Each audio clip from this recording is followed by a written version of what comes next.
ادي ده كده عين شمس. ماشي كده، يبقى انا طالعه على البطاش الرئيسي.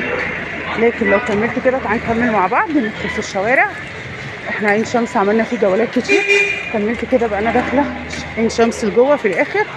طب لو كملت كده بطلع على البرنسيسه، ومن بعد البرنسيسه بطلع على شارع الحي.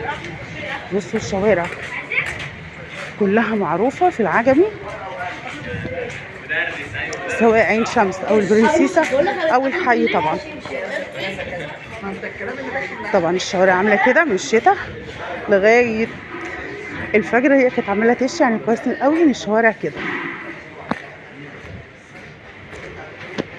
او ان احنا عارفين نمشي في الشارع. عايزه اقول لكم ان هي امبارح كانت بتشي تلج،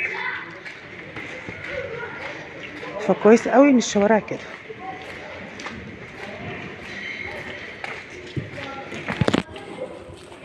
اهو التقاطع اللي جاي ده كده البرنسيسه، بعديها هيبقى الحي، شارع الحي.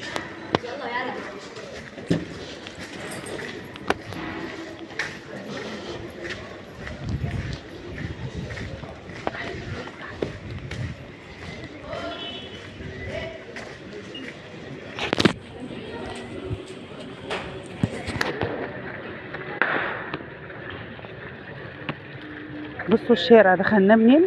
من طريق اسكندريه مطروح، طلعنا منه على شوارع البطاش جوه،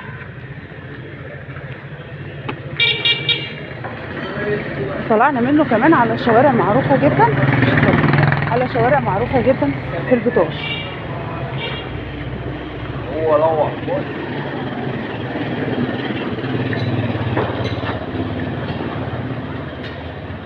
يعني احنا كمان طلعنا على شوارع معروفه قوي في البطاش.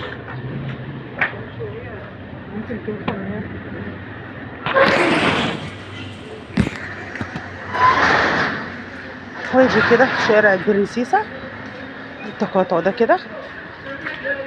كملت انا بقى كده، يبقى انا طالعه على الحي. ادي ده كده البرنسيسه. تعال نكمل برضو كده نوريكم ان احنا بنطلع برضو على الحي.